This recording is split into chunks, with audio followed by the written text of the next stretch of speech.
अस्सलाम वालेकुम नाज़रीन, आप देख रहे हैं पाक टीवी लाहौर न्यूज़। खबर पेश करते हैं हमारे पास वसीम सलीम लाहौर से। सुन्नी इत्तेहाद के सीनियर कायद मोइनुल हक अलवी की वालिदा मोहतरम का ख़त्म चहलम हुआ और उनकी याद में महफिल भी मुनक्किद की गई, जिसमें मुल्क भर के नामवर उलमाए कराम, मशाइख, सियासी और समाजी शख्सियात ने शिरकत की।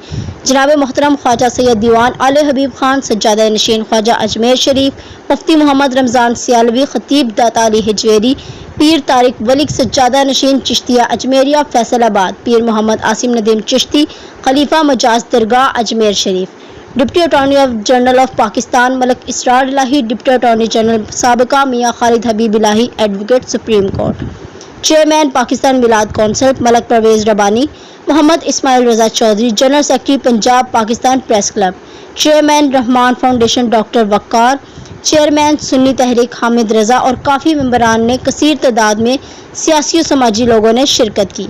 महफिल का आगाज़ तिलावत कुरान पाक से हुआ।